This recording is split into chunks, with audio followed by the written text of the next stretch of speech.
So as we think about inventing, it's really important to put a different hat on. I think one of the most important things, or one of the biggest benefits of working together with different students in this class and as biodesign fellow with different kind of fellows with different backgrounds, is that people bring different skills to the mix and different backgrounds and experiences. But that also means the way people think about how to solve a problem is very different, and what they take for granted is different. And so we oftentimes use important rules of brainstorming. Some are borrowed from the design school, but just generally, how can you make sure that you're going to leverage all of the positive energy and all of all of the diversity of opinions and thoughts in a room? The first thing is really when you come in, and doctors are oftentimes not good at this, deferring judgment. One of the hardest parts for me when we were brainstorming is like, well, that's not what we do, or that's not how it's done, because we're used to doing certain way. And so when you really want to think about how to solve a problem in a way that's perhaps never been done before, you have to maybe go back to first principles, like when you were a student and knew nothing. Well, you guys are students. I'm not saying you don't know anything, but imagine that you're not as far along as a physician who would have been beat into a certain way of thinking. So deferring judgment. The other thing is really trying to make sure you're thinking wildly, even things that are not even plausible. And I'll show you some examples of how we did that, because oftentimes things which sound crazy at first, if you really do this third thing, building on the ideas of others, to actually lead to something interesting. So I remember certain brainstorms when I was a fellow where we'd say, well, why don't you just blow it up, or like all sorts of crazy crap. But the reality is, like, putting these things down, well, now that you mention it, like, I never thought about that, but what if you did this? And so I think it's very, very critical to not poo-poo ideas right away. It's really important to just go with the flow and let your creative juices flow, so that you give the opportunity to your colleagues in a room to really build on something they may not have thought of, but now that you put the little seed in there. Quantity is important, because again, you don't want to get stuck too quickly. You want to just go all over the place. One conversation at a time is, does pretty straightforward. Focused and be visual. The be visual is important, because oftentimes when you're trying to invent or brainstorm, a picture is really worth 1,000 words. And so really getting to a place where you can describe in pictures, or maybe sometimes in brainstorming, we have little, I guess, props, if you will, things where you can maybe play with things and build things, particularly if you're solving something.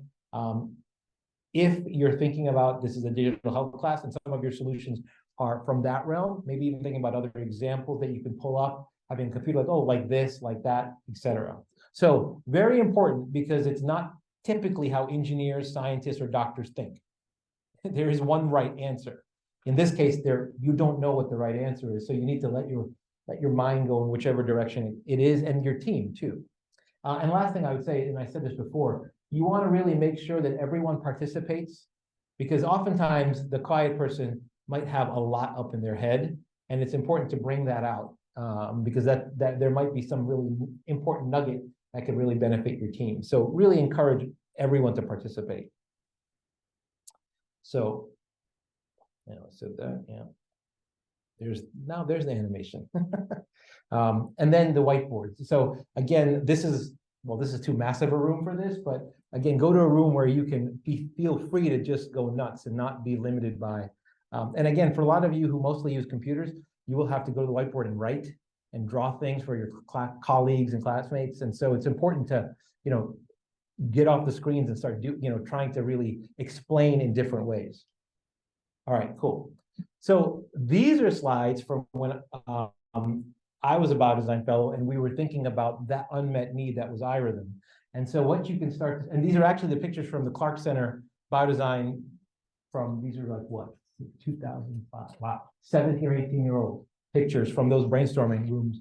And what you can start seeing, like, they were all different ideas, like over here, accelerometer, smart device, disposable patch, all sorts of stuff on this one. Now you start to see something, this is my handwriting actually, 30-day patch with battery, put into skin using a needle, how awful, like all sorts of crazy ideas. And iPod shuffle necklace for 24 hours, like lots of different crazy ideas. And even, one of our teammates was an electrical engineer, just drawing circuits, like, how would we do this? So a wide variety of things captured, and oftentimes brainstorming is not limited to one session. Oftentimes you need to do it for half an hour, 45 minutes. hopefully you have a lot of caffeine and chocolate, or well, chocolate after yesterday is probably not an issue, in the room to keep you going. But then you might have to come back, because at some point you'll start running out of ideas and you'll keep reinventing what you've already just wrote. And so sometimes you want to take a step back and come back to it. And what you can do in the middle is this, and it might, sorry if it looks small, hopefully there's a screen close enough to you. So what you want to do is try to, how do we organize all these ideas? And typically you can do it in different ways. There's, in this particular case, this organization principle was some things that were subcutaneous, things that were external, other. In this case, it was about what aspect was it, this device related to a sensor, energy, or data. And there's no right. Sometimes if you're doing another type of disease, it could be anatomical, lots of different ways of sorting. But the idea is to map all of those and then start to place all of the ideas. Now, you haven't got rid of any of those ideas yet. You're trying to figure out, how do I capture in a short sentence what they are? And you can even do this with sketches to kind of start to group them. And what you do next is, once you've done this, you can start to think, are there things which keep showing up, or are there opportunities to see something that's interesting amongst the two? So for instance, over here, you can see in the subcutaneous, there's an injectable sensor with removable, disposable battery patch. And over here, there was a patch with some other expansion. So maybe there's something in between. Even though that was something related to an injectable, there was something over here. And so you want to take your time and think through this and see, like, are there any other combinations, et cetera? Well, how do you narrow all of these down to something else? And so that's what you do with the need statement. And so the first thing is, you then, with all that quantity and all of those ideas, the first thing is compared to the need statement. And that is the one where you're going to make the first cut. Would these solutions solve your need statement? So for the purposes of this class, I took an exam. I mean, this didn't happen in real life. This happened. This is real. This is old, but all of this was to be able to explain the next parts. And so I found a few of these concepts that we did have, and I kind of pulled them out here to say, like, okay, here are a couple that could meet our original need statement. The rest didn't, for some reason or the other. So now you've narrowed it down to kind of a smaller group of potential viable solutions to your a priori defined need statement. So then how are you going to work through all of these to figure out what is the best one? I'll stop there for a second. Any questions with how we got to this point? Most important, brainstorm quantity, go crazy, and then only limit when you get to the need statement.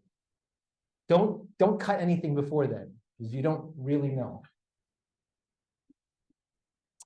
So with those 5, you want to go a little deeper. Well, let's define these a couple, whichever handful meet the need. Oh, one thing I'll say too, if you get to this statement and everything gets cut out, well, you may have to go back. So either your need statement may be not a sufficiently clear, broad, in a way that's allowing you to brainstorm as a group ideas that actually solve it, or you're potentially deferring things along the way, because that's oftentimes something people will do. In their mind, they'll say, well, I want to say that, but that'll never work. And you never put it out there.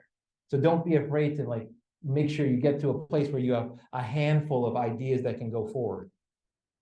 So once you have that, you think, so this is a picture of mine when I was we were thinking about, like, oh, how do I think about that patch concept? And so, then it's starting to get some more, I guess, for lack of a better word, some clarity from a technical standpoint of what is a patch when we say a patch, what would it have to do? And so again, just thinking about different aspects of it. And you would do this for all the different concepts you have to get a little bit more clarity, so that everyone on the team really has a good idea of, when we say patch, this is what we mean. When we say watch or necklace, and this is what we're talking about. And so once you have that, you start thinking about, like, okay, I have the things cut by the need statement. Let's now use those need criteria. Remember, the need criteria you have really are a list of must-haves and nice-to-haves, to then think about, how do we cut next? And we'll get to some of these others in a minute, in these other filters in a minute. So here are our need criteria. Again, I don't know if I showed you this last time, but these were from our team. Again, not as robust as we would make them now in terms of measurable outcomes, et cetera. But the point is there were a handful of must-haves and nice-to-haves, and we use these. So then what you could do is think about like, well, okay, let me compare. It's pretty straightforward. So like, okay, here are those 5 concepts. Here are all of those, remember, need criteria, make it easy, correlate with an arrhythmia, monitor for an extended period of time, make it not too expensive.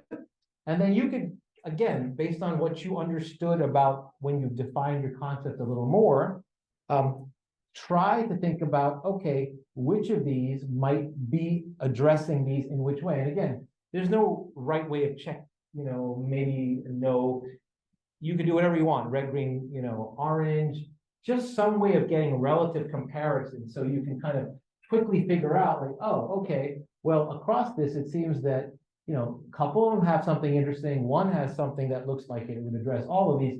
2 would maybe not. Like in this particularly inexpensive, something that's injectable probably would not be inexpensive. Again, this is, well, it's probably true today too, but even 15 plus years ago, and a pill sensor, like, which would be something relatively new. So with this, you can be like, oh, okay, here's my number 1 thing that seems to meet the need criteria. And here's 2 others, which are pretty good, but maybe I want to go a little further to make sure before I just eliminate them completely. And these 2 guys, these are out because they don't meet your must-haves. So the next thing you can do now, not that you'll have time, though you will potentially, because if you're coming up with a solution that's coding based, be able to prototype certain things and using Cardinal Kit or other types of tools to even advance things to a point where, or even creating wireframes. So there's a lot of methodology, particularly in digital health, where you can prototype something to understand its, will users like this? Does this make sense, et cetera? In our case, we were actually trying to prototype things in the PRL, make little silicone molds, do little breadboards, et cetera. And again, this was more to start to get some definition around your lead concepts to then really get to what Oliver was asking. Do we think that these things could really meet those quantifiable aspects of the need criteria or not? Now, again, you don't want to spend too long. This is more to directionally think about certain parts there you're not sure about. So with that, you can then get to the next level. And then this is to really start to put in. So for any of you who have worked at companies or, these start looking like requirements and like what are called product requirements. What does the product have to do? And it kind of gets at more of the definition of what the technical specs are of I wouldn't say requirements, more a little bit further on, more specification, if you will. And so I won't go through this, but you can see this is from January 24, 2006, way back, 2 decades ago. But again, the whole process is taking those ideas, now starting to put some more clarity around it based on prototyping, et cetera. Oh, yeah. And so the other thing, if you remember from the beginning of my first lecture, my equity lens, my observation, these things that are now minimal impact on patient lifestyle, that started, if you remember from 4 lectures ago, the observations of what people have to do to use the existing products. Those Holter monitors with all the wires, very complex, very difficult. That understanding of how that difficulty using those products and needing to make them simple and how that potentially could affect different types of populations, understanding that impact from an equity lens at the beginning has traced now all the way to a product at the end. This is very important because if you come to this stage and you're like, oh, let's think about it for different populations and people who can't pay or this or that, it's not as easy. And you might have designed a solution that may be perfect for people coming out of Stanford ER, but maybe not from Central General. It's different.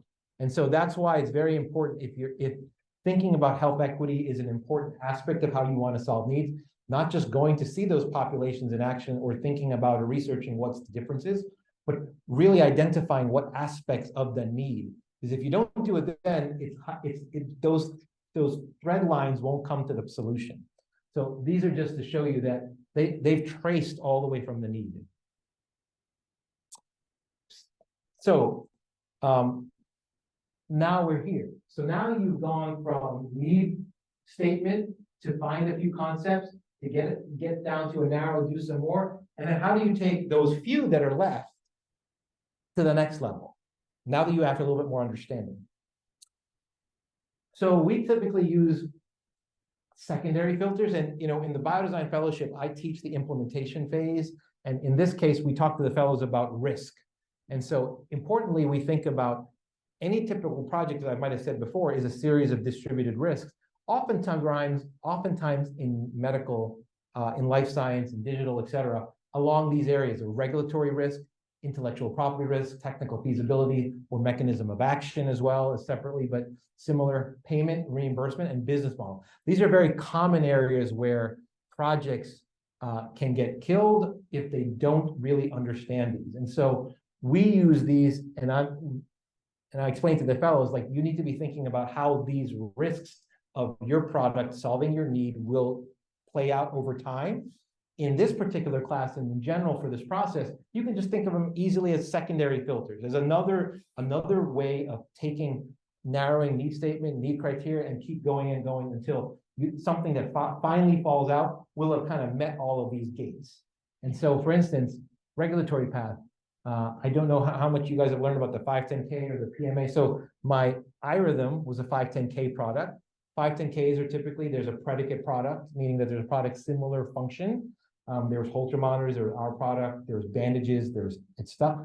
My current product, the wearable defibrillator, is a PMA product, pre-market approval, which is a much higher order risk. But there's, and where you have to prove everything kind of from scratch, or non-regulated. Technical feasibility. Is this something where you think creating from your prototyping and what you've done research is possible? Or is it going to be an incremental improvement? Again, that it's easy to do. How crowded is the space?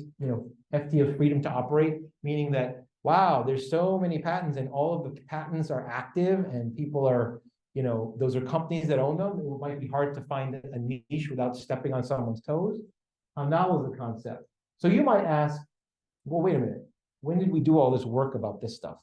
So the goal here is to think about which of these things are important for your problem. And then, as we'll get to the next slide, start thinking about how you might get some data to allow a comparison. So I'm not saying you need to do all or some, it's just, these are examples of things that you can use as a secondary filter. This one's a big one, payment, and particularly in digital health too, very big one these days. Cash pay often comes up as the first model. Very few success stories with cash pay because it's the US healthcare system and no one wants to pay anything. So, you have to think about where you are. Whereas cash pay, if you're developing something in India or China, that's how many people pay for healthcare out of their own pocket. But they may have different incentives that maybe they have to be really, really sick before they will do it versus prevention. So where are you thinking about your solution? And then obviously business models. And again, this comes from a very medical device lens, disposable, reusable capital equipment. But now as you get into digital, service, subscription, there's a lot of other things. Again, using the example of these particular solutions, I took a stab at saying, like, okay, well, if I use these, what would be the regulatory path for these? What are intellectual property from kind of landscaping the field? What would we think from the engineers on our team or other things we know from our own background or just doing some research would be the R&D and the technical fleet? What's the cost and what's the payment? And again, in this particular case, using green, orange, red, you get a sense like, okay, 510K, pretty good, predicate, we can do that. Not a PMA, not bad. IP, ooh, a little bit different color. Now there's potentially some other things of moderate risk that we need to think about. Technical feasibility. Oh, so how do you diagnose something in your heart from a distance? Now, we have Apple Watch now, but it's 2006. So things also have to evolve in terms of capabilities, sensors, et cetera. So today, and again, Apple Watch is plus minus in terms of diagnosing versus indicating that there's something going on, screening more importantly. But this might be an orange today, whereas 15, 16 years ago it was a red. Same for my company. This would have been a red 16 years ago, which why I didn't start this before iRhythm, but 5, 6 years, 10, 6, 7 years after that, it became more of orange and a green. So surface EKG, we know people take EKGs from patches all the time. Green. Necklace. How would you do this with things moving, et cetera? Cost. Do we have to buy this, or are people going to pay for this? disposable. Okay, so is this something that you could do single use that, and then purchased equipment? Because again, purchasing things in the healthcare system is not something typical. Right. And then payment, different types of, would you need new codes? But there's a similar structure to these codes, so the codes exist. Could you model new codes? So as you see this, you're like, wow, how do there's a patchwork, and you think, well, this one seems to have the least red. So it's like a process of elimination, like which one continues to improve and improve and get better and better. Not, again, I don't know if this is exactly true, but I'm only trying to understand relatively, because I've seen a lot of teams perseverate. Well, we don't know exactly, like, I'm not asking you. The goal is, do you know kind of relative to the others? And so when you get through all of that, the key is, if you get to the one you love, great, but hopefully you did it because it wasn't the one you love.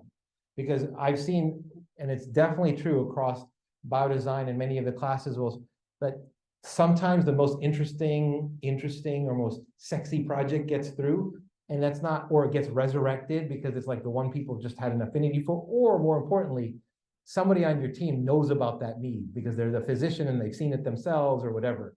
That sometimes can like be a big driver. Now, it's not bad. It's good if you have an expert on certain needs, but you want to make sure that objectively that's why it wasn't because of the push of an expert. And then again, this is judgment, 80-20. If you ever want to be entrepreneurs, or if you've ever been an entrepreneur, that is all we do all day. Make judgments based on the limited data we have to move the ball forward. And if you're smart, you get the opinion of the people around you, so that the probability of 5 people making a bad decision when multiplied is really low. 1 person, higher. So business mapping. So remember I showed you like all that crazy stuff of how the pay. So when we had our idea, I said, okay, we need to map every single way this can be done. So we kind of optimize for the gaps in the business flow that I've shown you before. And so I won't go through this, but it's more like looking at all of these patients have symptoms, where do they get, who do they call, where does it go? You put a patch on the patient, what type of data is collected, how would you get it back? Company has patch, lots of stuff here. But I think importantly here, again, since this is a digital health class, thinking about how do you think about the movement of patients, movement of information, movement of money. In this process, there were 3 pieces from a data standpoint. So once we had the patch on the patient, there's data collection. There's then data transmission. How do you get the data? And then data analysis. So there were 3 key aspects of data within this whole thing, predicated on solving a problem with a single patch, which is a sensor, a collector. And so really thinking about that, this is a picture from our first office up in the city, where I was trying to think as a cardiologist, like if I had to figure out how I would want all this information presented, how would I want to like gather it? And so, it was an idea of like, these are the different types of abnormal heart rhythms. These are like deep dives into different types of, and if you're a specialist, this is what you want to see. If you're a general cardiologist, you want to see less. So this was just my thinking, like if I didn't know anything, but I wanted one product to be able to go to super specialists, to non-specialists without having them order a new test, how would I present information? It's actually really important. So this is, and again, I won't go through all the details, but for physicians, this is the front page of every report. And what we designed was like, if you see a rhythm in one of these blue boxes, patient has something. Very easy for an ER doc, primary care doc to figure out, okay, there's something there. If there is something here, a cardiologist can go to deeper pages to kind of understand what it's like. I want to know more details about it. How does it start? How often does it occur? And then if you're an EP like me and you send them and I need to do something, I look at even the details, like the real details of how it starts off. So if I have to plan a procedure. So the whole point of how we thought about information design was how with one report can you provide layers of information for different people without scaring non-specialists, but also providing information to super specialists without saying like they need to order another test, which is what the existing paradigm was. But these stakeholders are very different than the stakeholders who we developed the patch for. We developed the patch for patients and distribution in an ER where they come in. This is for docs. this is for like when they get the information, and what they want is very different. So think about it. The patch is super simple for a patient. This is, I wouldn't say simple, but it matches what a type of physician would want, different level, but a very different way of like a different sub problem we needed to solve. And so that allowed us to do this simplified process where you could go and get a box of Zeo patches. You know, now it's put on in ERs and primary care docs and neurologist office all over the place. It gets all the data, and then in the early days, it was mailing it to us. Netflix, the old Netflix model, because that was inexpensive, allowed patient access, et cetera. Now we have versions which also transmit, but there's still a small fraction because you don't need that cost. And then you can get, and then the whole idea is that information can be sent to the specialist who then can do something. So the point is, I had patients in my clinic in San Francisco, at the VA in San Francisco, who come from Oregon. And I was like, we would get them, now they can get their Zeo patch where they live, and then we can get the data wherever, you know, at the main center in San Francisco. And if there's something there, then you tell the patient to come. They don't have to come to get the monitor and then go back. Think about it, it's insane, you know. And so this is much easier. The whole paradigm of this company was, how do we move monitoring where the patient is and move the information to the doctor versus make the patient to go where the test is, which is, you know, why so many people fall out of the system, if you remember from a few lectures ago. And there's that equity lens again, but now with 3 different pieces, right? Data collection, inexpensive data transmission, and then data analysis. So again, I'm pointing this out to you because I originally used to give this lecture for the and I still do, for the biodesign class, focus more on just the story you saw about the Zeo patch. What embedded in this is this other unmet need about how do you present information collected from sensors, which is a lot of things that's similar to potential solutions you'll come up with in this class. And then this is kind of what's happened. So these expert rules for our arrhythmia, these were my rules. So I come up with a lot of the rules for how we diagnose arrhythmias. As our SVP of R&D said, it was fine. But over time, after having a lot of patients, that was then be able to translate to a machine learning algorithm, which then with enough data has become two versions of our neural network, which is really good. This was actually done with a project with Andrew Ng here in the CS department. So again, this is also kind of how things happen in algorithm world. You know, you have to start with something, and then you kind of move to where you get to enough data to create real large kind of models. And it's not similar to what you're seeing in AI. This is the pattern that's was there for before. Now it's being applied to a lot of other types of models. We've heard about LLMs, et cetera. And so ultimately, this led to a lot of papers, et cetera, that shows the value of what we do. And then finally, this is where we are now. We're almost at 7 million patients. We have a huge database. And this year, this is last year. This year, we'll do about $500 million in revenue, and hopefully by 27 billion in revenue. And we'll, you know, it's a real business. But I think the point here is all of that product, our algorithm that you saw, are all literally started from an unmet need that was kind of a middle level need from just a list of observations. So no different than where you are. I think the purpose of telling this story is that all of those pieces I showed you, if you actually follow them, it's not make-believe that it can work. I mean, you can actually solve problems in a way that people thought there's no need for. So, and then the future is really moving from hardware to kind of a lot of, so you think about where we were in the past, hardware, software, these are like monitoring services. The present, everything you're seeing is where the world is. We were just talking about the White House and AI. We were there well before. So